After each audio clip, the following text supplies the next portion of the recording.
आज से यहाँ पर कोरोना के तीसरे राउंड की जो तीसरी लहर है उसकी शुरुआत हो गई है। हालांकि यहाँ पे गर्मियों की छुट्टियाँ चल रही हैं, उसके बावजूद तीसरी लहर जो है वो आ गई है। माना ये जा रहा था कि अगस्त के आसपास ये बड़े रूप में आती जब छुट्टियाँ ख़त्म होती, लेकिन ये छुट्टियों के बीच में ही माना जा रहा है, क्योंकि अचानक लास्ट 3 दिनों से बच्चों में कोरोना के केसेस बढ़ने शुरू हो गए हैं और सरकार ने आज से पाबंदियों का दौर फिर से शुरू कर दिया है। मतलब कि जो सारी पाबंदियां हटा दी गई थी कि सभी रेस्टोरेंट खुलेंगे और सिनेमा हॉल खुलेंगे, सब कुछ खुल गया था, वो आज से रेस्टोरेंट जो होटल हैं खाने पीने वाले, उनके ऊपर पहली मार पड़ी है कि होटल 8 बजे के बाद अब नहीं खुलेंगे आने वाले नए नियम तक। और ये भी कहा गया है कि नंबर जैसे जैसे बढ़ेगा वैसे वैसे पाबंदियों का दौर बढ़ेगा और साल के अंत तक ये पाबंदियां रहेंगी और अगस्त आखिरी के आसपास ये अपने पीक पर होगा। हालांकि अभी बिल्कुल शुरुआत है, मतलब कि अभी 2-3 दिनों से जो बच्चों के अस्पताल में भर्ती होने के केसेस आ रहे हैं कोविड के, जो एक हफ्ता पहले 14-15 हुआ करते थे, वो अचानक 300 से 350 पहुंच गए हैं। तो ये शुरुआत हो गई है। मैं आपको इसलिए बता रहा हूं कि आप लोग भी अब तैयारी करना शुरू कर दीजिए। जो बीच का आराम का समय था वो थोड़ा सा बीत गया है। आपके यहाँ ये मान के चलें कि ये नवंबर के आसपास अपना असर दिखाएगा। अच्छा, इस बार जो कोरोना जो बच्चों में हो रहा है उसमें एक खास बात ये है कि ये कोरोना बहुत ज़्यादा घातक नहीं है। इस चीज़ का आप ख्याल रखें।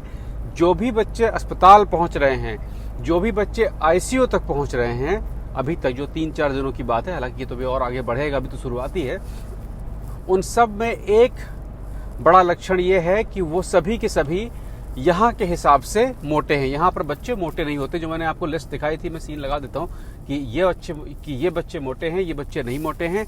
तो जो भी बच्चे मोटे हैं उन पे ये इफेक्ट आया है। अपने यहाँ भारत में लगभग हर मध्यम वर्गीय बच्चा मोटा है। परिवार वाले माँ बाप उसे मोटा नहीं समझते हैं, लेकिन वो मोटा है। अगर उसके आपके पेट की खाल पकड़ में आ रही है तो वो मोटा है। तो उस तरह के बच्चे पहुंच रहे हैं अस्पताल, जो मैं थोड़े से गंभीरता में जा रहा हूं। सब में वो डेल्टा वेरिएंट का इफेक्ट है। बिल्कुल वही चीज़ है जिस तरह का भारत में आप लोगों ने राउंड 2 में देखा था कि अचानक ऑक्सीजन की ज़रूरत पड़ती है। और चूँकि यहाँ पर ऑक्सीजन वगैरह का निज़ाम थोड़ा सा बेहतर कर लिया गया है, अब अपने भी शायद कर लिया गया हो, उसकी वजह से स्थिति उतनी खराब नहीं हो रही है, लेकिन खराब हो रही है। मेरा आपसे कहने का मतलब ये है कि ऑक्सीजन की व्यवस्था रखिएगा अपने पास। अगर आपके घर में बच्चे हैं और नौजवान हैं, बुजुर्ग ज़्यादातर उनको वैक्सीन लग गई है और वो सुरक्षित हैं। नौजवान और बच्चे जो हैं उनमें गंभीरता ज़्यादा है इस बार। अपने घर में ऑक्सीजन की व्यवस्था रखिएगा, बाहर के भरोसे उतना मत रहिएगा, क्योंकि जो पहला ऑक्सीजन का शॉट है वही ज़रूरी है। वो अगर समय पे मिल गया तो अपने शरीर के फेफड़े निपटा ले जाते हैं। तो जहाँ तक मैं यहाँ का देख रहा हूँ 3 दिन के अंदर, अभी तो शुरुआत है, धीरे धीरे बढ़ेगा। बिल्कुल वही स्थिति है जो भारत वाली थी। उतना पैनिक नहीं है क्योंकि व्यवस्थाएं अच्छी हैं। मैं मर्ज के बीमारी के लेवल की बात कर रहा हूँ कि सबको तुरंत जल्दी ऑक्सीजन की ज़रूरत है। मतलब कि ऑक्सीजन की ज़रूरत 5 दिनों के अंदर पड़ जाती है। अमूमन कोरोना में ये देखा गया था कि 5 दिन तक आदमी बिना ऑक्सीजन के बुखार खांसी से काम चलाता रहता था और उसके बाद उसका ऑक्सीजन लेवल गिरना शुरू होता था। इस बार वो बच्चों में 3 है और चौथे या 5वें दिन से ही उसको ऑक्सीजन की ज़रूरत होती है और समय पर मिल जाती है तो वो एक दिन में छूट भी जाती है। तो आज की टिप आपकी ये है कि तैयारी करिए, क्योंकि ये आना ही आना है। अब बड़ा आएगा छोटा आएगा वो अलग बात है, लेकिन आना ही आना है। और ऑक्सीजन की व्यवस्था करके रखिए। बाकी सारी व्यवस्थाएं तो हैं ही हैं, तो अब कैसे होगी वो आप देखिए, लेकिन ऑक्सीजन ज़रूरी है।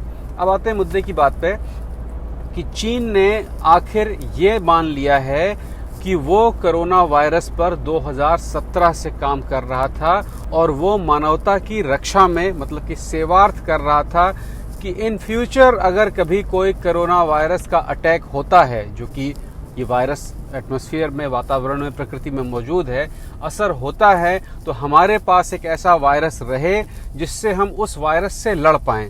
इस बात का अंदाज़ा तो बहुत पहले से था कि चीन कोरोना को लेकर बहुत सारा काम कर रहा है, लेकिन इसका पहला सुराग लगा 8 मार्च 2021 को, जब अमेरिका की संस्था FBI ने एप्पल के सर्वर से एक साइंटिस्ट शान वी लू, माफ करिएगा मेरा प्रोनाउंसिएशन गलत है, शान वी लू का एक ईमेल उन्होंने ट्रेस किया। वो ईमेल उन्होंने अपने फ़ोन से सरकार को भेजा था, चाइनीज सरकार को भेजा था, और वो साइंटिस्ट उस लैब में काम करती थी जिसके ऊपर शक है कि वहाँ से वायरस लीक हुआ होगा। उन्होंने उसमें लिखा था कि हमारे पास रिसोर्सेज की कमी है, हमारा फंड बढ़ाया जाए क्योंकि हमें वायरस की सुरक्षा के लिए और रिसोर्सेज की आवश्यकता है, इंफ्रास्ट्रक्चर की आवश्यकता है। तो इस पत्र के आधार पर जब खोज करनी शुरू की गई, तब चीन ने एक्सेप्ट किया कि वो 2017 से इस पे काम कर रहा है, और उसने कुछ बेसिक चेंजेस किए थे वायरस में, लेकिन वो रक्षा में किए थे। मैं एक रिकैप बता दूं कि जब ये 2019 में आया था तो उस समय हुआ बनाया गया था कि वुहान शहर जो था चाइना के बिल्कुल मध्य में है, सेंटर में है, वहां से इस वायरस की शुरुआत हुई थी और धीरे धीरे वो दुनिया में फैल गया। कहा गया कि वहाँ के जानवर के बाजार में जो चमगादड़ है, चमगादड़ से ये इंसान में आया है। ये बात सही है, चमगादड़ में बहुत सारे कोरोना वायरस होते हैं, बहुत सारे तरह के, क्योंकि वो झुंड में इकट्ठे रहते हैं इसलिए वो म्यूटेट होते रहते हैं। लेकिन वो वायरस जो चमगादड़ में होते हैं वो इंसानी शरीर पर काम नहीं करते हैं। उनका जो RNA, उनका जो सूत्र होता है वो इंसानी शरीर के सूत्र से काम नहीं करता है। उस सूत्र को बदला गया है और अब वो इंसानी शरीर में काम करना शुरू कर दिया है। जब वैज्ञानिकों को इस बात का पूरा सबूत मिल गया कि चमगादड़ में मौजूद जो वायरस होता है वो तो शरीर में लगता ही नहीं है, और चीन के मध्य में ये रोग फैला, जबकि सारे चमगादड़ों का शिकार जहाँ पर होता है वो दक्षिण चीन का भाग है। दक्षिण चीन में उसका शिकार किया जाता है और पूरे चीन में मांस के लिए उसको बेचा जाता है। उस इलाके में कहीं कोई केस कोरोना का नहीं दिखाई पड़ा। और WHO के साथ में जब उसमें इन्वेस्टिगेशन शुरू की गई तो चाइना के जो वैज्ञानिक थे वो सामने आए कि वो केवल चमगादड़ से नहीं है, चमगादड़ से होता हुआ एक जानवर पेंगुइन होता है, पेंगुइन के थ्रू वो फिर इंसान में गया वहां से म्यूटेट होने के बाद। ये बात भी सही है कि जो पेंगुइन है और मेढक है, इन दो जानवरों की कोशिका संरचना हमारी मनुष्यों की कोशिका संरचना से काफी मिलती जुलती है, लेकिन पेंगुइन का मांस चीन में नहीं खाया जाता है। तो ये जो थ्योरी थी ये मैच नहीं की कि जब चमगादड़ से पेंगुइन में आया और पेंगुइन से इंसान में गया तो ये पेंगुइन और इंसान का कांटेक्ट कहाँ से हो गया बीच में, जब उसका मांस ही वुहान शहर में नहीं बिकता है। तो इस दावे के सामने आते ही सारा ध्यान चीन की वुहान शहर की अब उस बिल्डिंग में पहुंचा। इसकी बात नहीं कर रहा हूँ, ये मार्केट है, इससे ठीक 70 किलोमीटर दूर जो लैब है वुहान इंस्टीट्यूट ऑफ वायरोलॉजी, यहाँ पर चीन कोरोना के ऊपर रिसर्च कर रहा था, एक्सपेरिमेंट कर रहा था, और वैज्ञानिकों का अनुमान है कि वो यहाँ से लीक किए गए हैं। WHO समहाउ चीन की मदद कर रहा है, आज भी कर रहा है, क्योंकि WHO का सबसे बड़ा फाइनेंसर जो है वो चीन ही है।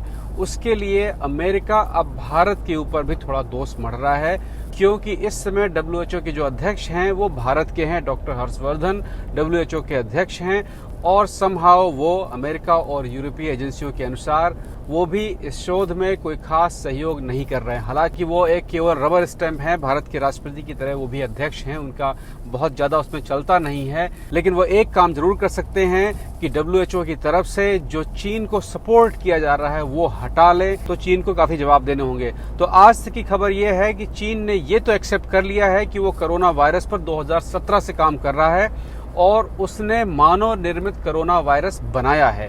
चीन ये एक्सेप्ट नहीं कर रहा है कि आज दुनिया में जो वायरस फैला है आउट ऑफ कंट्रोल वो उनकी लैब से निकला है या नहीं, क्योंकि अगर ये साबित हो गया तो चीन को बहुत बड़ा जुर्माना दुनिया को देना होगा। वैज्ञानिकों को दबी जुबान में अंदेशा ये है कि चीन ने जानबूझ के इस वायरस को बाहर नहीं निकाला है। चीन पहले इसका टीका बना रहा था कि जब टीका वगैरह सब बन जाता तब ये वायरस फैलता, तो चीन इस टीके को बहुत अच्छी तरह तुरंत बेचना शुरू कर देता।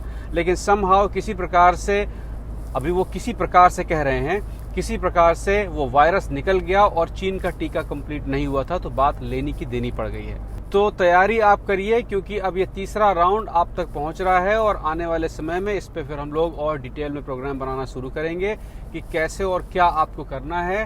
खास तौर पर ध्यान रखना है छोटे बच्चों का और 30 तक की उम्र के जो नौजवान हैं और जिनका शरीर भारी है, वजनी लोग जो हैं, उनको अपना ध्यान रखना है। जो हल्के फुल्के हैं उनका काम चल जाएगा, उनके फेफड़ों में जगह ज़्यादा होती है, शरीर के अंदर जगह ज़्यादा होती है चीज़ों से लड़ने झगड़ने के लिए, तो उनका काम वहाँ पर चल जाएगा। हम लोग एक सीरीज पे इस समय काम कर रहे हैं, आने वाले समय में पूरी एक सीरीज आने वाली है कि पेरेंटिंग कैसी हो, और जब बच्चा बड़ा हो रहा हो तो उसको कौन कौन सी चीज़ें सिखानी है। ख़ास तौर पे वो बच्चे भी जिनकी अभी शादी होने वाली है, वो लड़कियां भी जब शादी हो के जाएंगी अपने ससुराल, तो उनको कहीं नहीं बताया था कि भैया आप भाभी बनेंगी, आप बहू बनेंगी, आप पति बनेंगे, तो आप कैसे बिहेव करेंगे। उस चीज़ की जानकारी ना होने की वजह से घरेलू लड़ाई झगड़े काफ़ी होते हैं और वो बाद में परेशानी का सबब बनते हैं। ये मैंने भी बहुत देर से सीखा, तो मैं चाहता हूँ कि आप लोग समय से सीख लें, तो कम से कम वो जो कुछ मैंने झेला है अपनी ज़िंदगी में, शायद आपको न झेलना पड़े।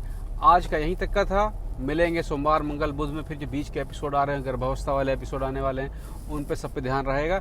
अपना ख्याल रखिए, बच्चों का ख्याल रखिए, दूरी बना के रखिए, कोरोना से बचने की ढाल अभी तैयार करिए, क्योंकि अगर कोरोना दरवाजे पर आ जाएगा तब फिर तलवार में धार लगाने का समय नहीं रहता है। समय भी समय है आपके पास, 3 महीने है अभी।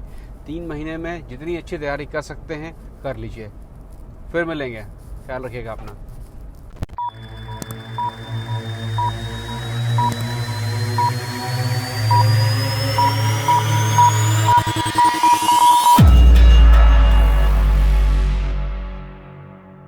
भैया सीजन 2 लैपटॉप गिव अवे शुरू हो गया। करना इसमें कुछ खास नहीं है, सिर्फ अपना नाम लिख के भेज देना है। एक बार लिख के भेज दिए हैं, दोबारा लिखने की जरूरत नहीं है, वो नाम अपने आप चला जाएगा। सिर्फ आपको लिखना है कि मैं विद्यार्थी हूँ। अगर आपकी उम्र 12 से 30 वर्ष के बीच में है और आप किसी भी तरह का विद्या अर्जन कर रहे हैं, तो आप इसे पा सकते हैं। उन लोगों को, उन आईडीज को जिनको पिछले गिव अवे में लैपटॉप मिल चुका है, उनका नाम इस बार शामिल नहीं होगा।